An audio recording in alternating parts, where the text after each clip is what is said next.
माँ की ममता। एक छोटे से कस्बे में जीत नाम का एक लड़का रहता था। बचपन में ही पिता की मृत्यु हो जाने के कारण परिवार की आर्थिक स्थिति बड़ी दयनीय थी। जीत की माँ कुछ पढ़ी लिखी ज़रूर थी, लेकिन उतनी पढ़ाई से नौकरी कहाँ मिलने वाली थी। सो घर घर बर्तन मांजकर और सिलाई बुनाई का काम करके किसी तरह अपने बच्चे को पढ़ा लिखा रही थी। जीत स्वभाव से थोड़ा शर्मीला था और अक्सर चुपचाप बैठा रहता था।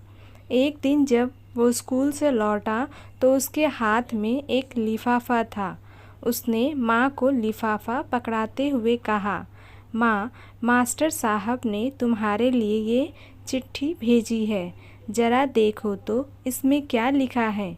माँ ने मन ही मन चिट्ठी पढ़ी और मुस्कुरा कर बोली, बेटा, इसमें लिखा है कि आपका बेटा काफ़ी होशियार है। इस स्कूल के बाकी बच्चों की तुलना में इसका दिमाग बहुत तेज है और हमारे पास इसे पढ़ाने लायक शिक्षक नहीं है, इसीलिए कल से आप इसे किसी और स्कूल में भेजें। यह बात सुनकर जीत को स्कूल न जा सकने का दुख तो हुआ, पर साथ ही उसका मन आत्मविश्वास से भर गया कि वो कुछ खास है और उसकी बुद्धि तीव्र है। माँ ने उसका दाखिला एक अन्य स्कूल में करा दिया। समय बीतने लगा। जीत ने खूब मेहनत से पढ़ाई की। आगे चलकर उसने सिविल सर्विस परीक्षा भी पास की और आईएएस ऑफिसर बन गया। जीत की माँ अब बूढ़ी हो चुकी थी और कई दिनों से बीमार भी चल रही थी और एक दिन अचानक उनकी मृत्यु हो गई। जीत के लिए ये बहुत बड़ा आघात था।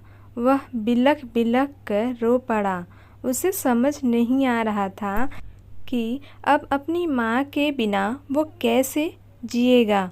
रोते रोते ही उसने माँ की पुरानी अलमारी खोली और हाथ में उनकी माला, चश्मा और अन्य वस्तुएं लेकर चूमने लगा।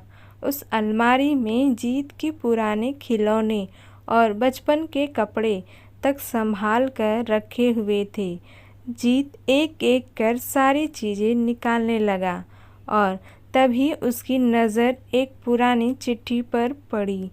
दरअसल ये वही चिट्ठी थी जो मास्टर साहब ने उसे 18 साल पहले दी थी।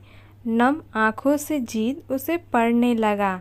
आदरणीय अभिभावक, आपको बताते हुए हमें अफसोस हो रहा है कि आपका बेटा जीत पढ़ाई में बेहद कमज़ोर है और खेल कूद में भी भाग नहीं लेता है।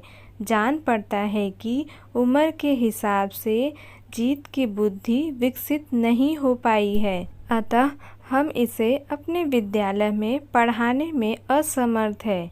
आपसे निवेदन है कि जीत का दाखिला किसी मंदबुद्धि विद्यालय में कराएं अथवा खुद घर पर रखकर इसे पढ़ाएं। साधारण प्रिंसिपल।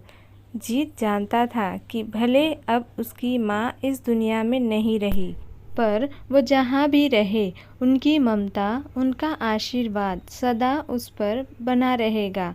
तो दोस्तों, आपको ये कहानी कैसी लगी कमेंट बॉक्स में ज़रूर बताइए। चैनल पर न्यू हो तो चैनल को सब्सक्राइब कर लें, जिससे आपको लेटेस्ट अपडेट मिलती रहेंगी। वीडियो देखने के लिए धन्यवाद।